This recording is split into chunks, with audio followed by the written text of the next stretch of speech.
Aloha and welcome to Harnessing Heritage. It's good to see you all again and be on air with you.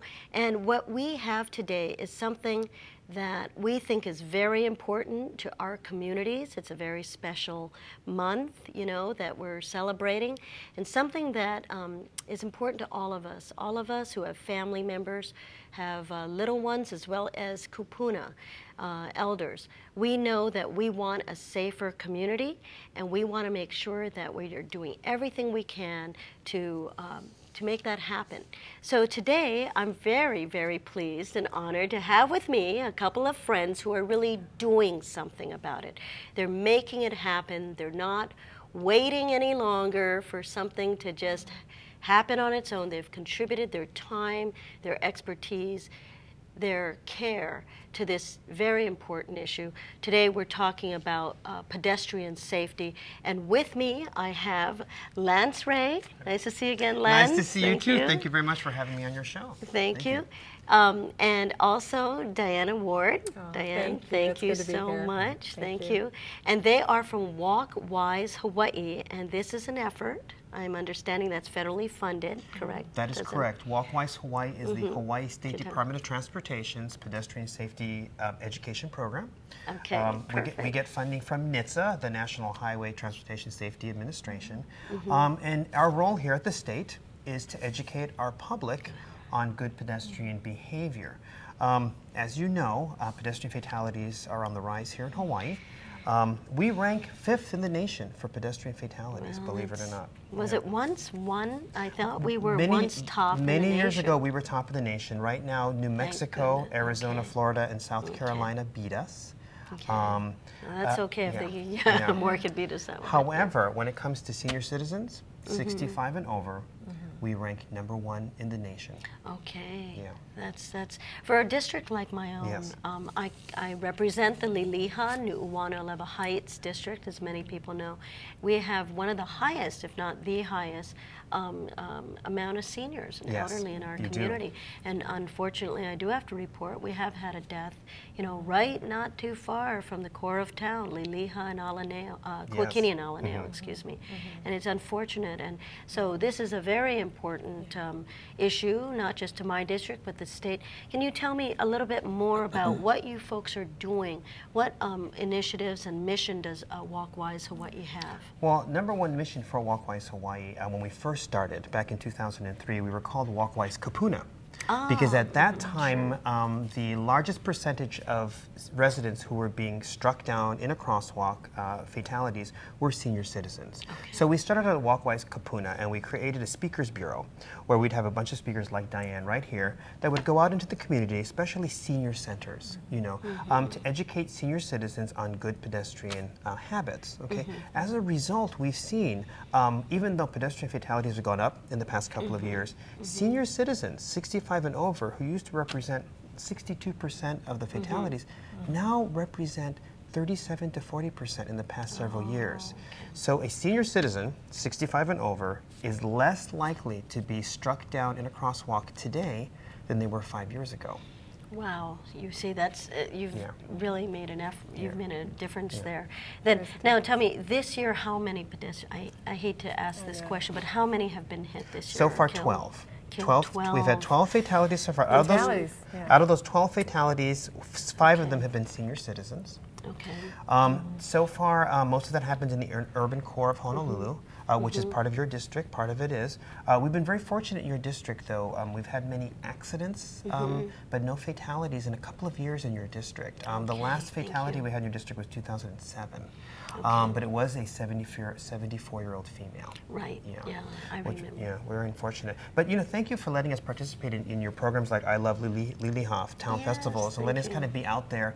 And I promise here from Walk-Wise Hawaii and Dianne that we will come out into your district specifically to educate people on pedestrian habits. Yeah. Thank you so much, because you know we have been putting together some things that we would like to, you know, create a safer community, and we want this is the thing, is we do want our seniors to walk as much as possible. We know that this is healthy. This is an objective. We're actually trying to bring together, you know, and create a walkable, livable community. But can you tell me maybe a little bit about, I mean, I can put some together in my own mind, but why are seniors some of the most vulnerable? Why would you say that seniors become so vulnerable? Well, number one thing, they're getting older, okay? Right. So even they might be 65, 75, they're slower. So they still think they can make it across the street. You know, the timer is at 3, oh, I can make it across the street. They can't, okay? So part of it is having them change their behavior. Realize, you know, I'm older now, I can't make it across the street. So I need to wait to the next light. The other thing too is when they were kids, they were told, you know something, look left, look right, you don't see a car coming, walk across the street. Well, that isn't the case anymore. You know what I'm saying? So true. Yeah, you cannot take it for granted you're safe in a crosswalk. Just like Diane's brother, Charlie, who was struck in a crosswalk. Yeah. So. Oh, I'm so sorry to hear about that, Dianne. Well, and that's why when I moved to Hawaii and I found Walkwise Hawaii, I just said, I need to do this. I need to do this because I'm passionate about it. It is a problem. My brother walked everywhere. If anyone was a pro, if you can be a pro at walking, he was. He had a mild case of cerebral palsy, very mild, he would say some profound things, and I think, where did that come from? But he certainly knew how to walk and knew to wait at crosswalks and knew to you know, look both ways. But then he also, I think he took it a step further. I think he always since he walked so often, he would tell me he was always safe. So he would look at the driver and make sure he had eye contact. But this one morning happened at 9:30 in the morning, and Charlie was literally going across the street to get a haircut. He lived across the street. And a woman, very nice, kind woman, stopped for him. And behind her was a unmarked police officer's car, an officer that was in an unmarked car.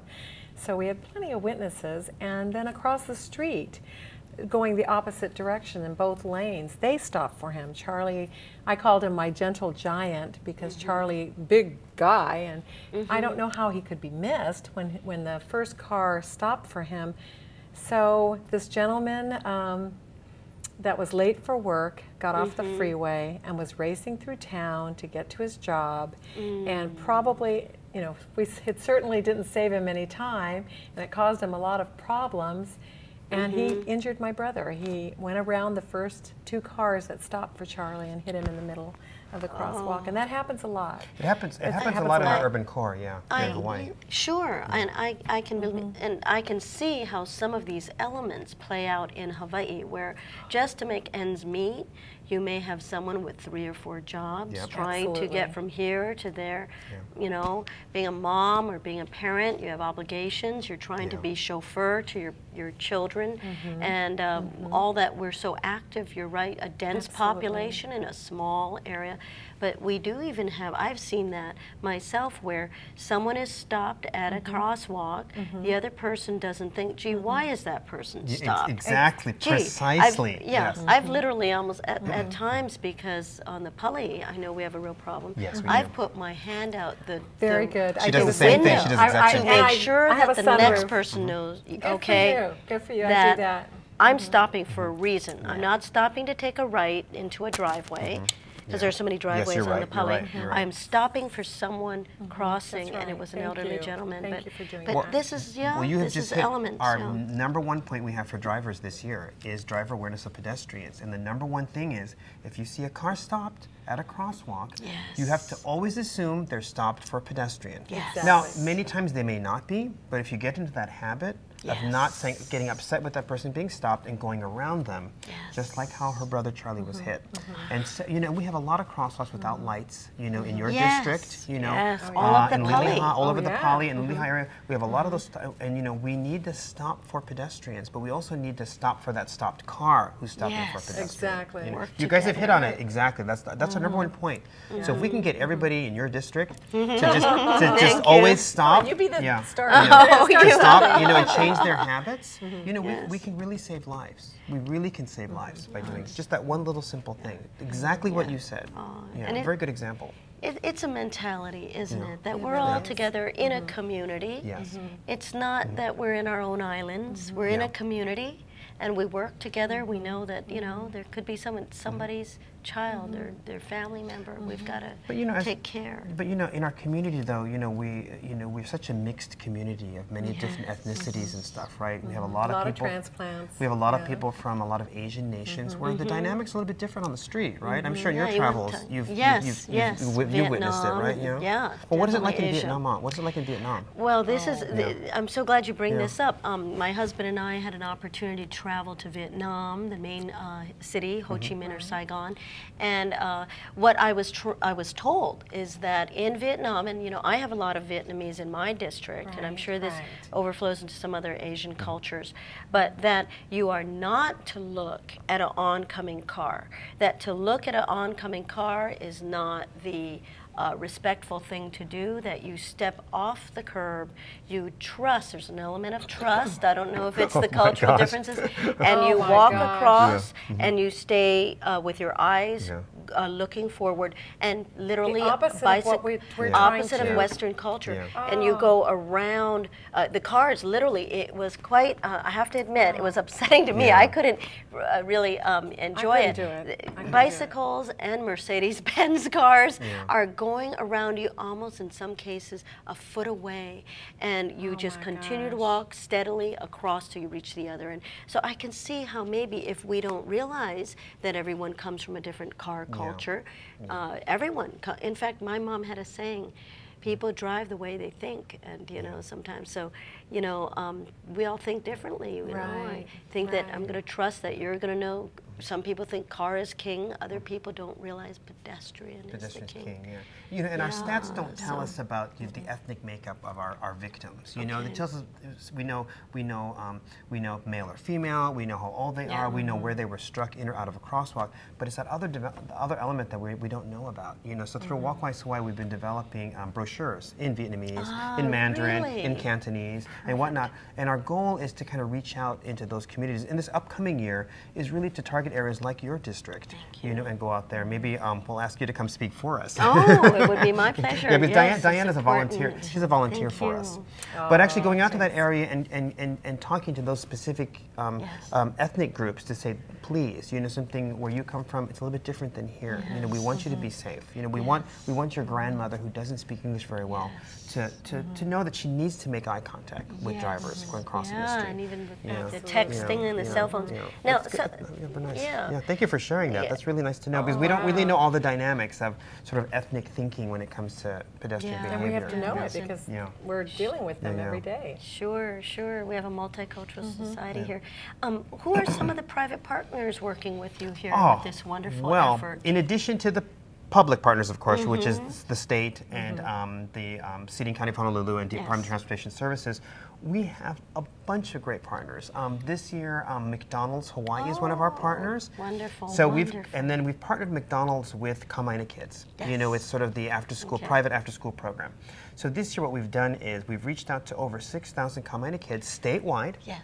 Dianne and myself have spoken at a couple of the schools where we've educated elementary kids, kindergarten through 5th grade, on good pedestrian habits.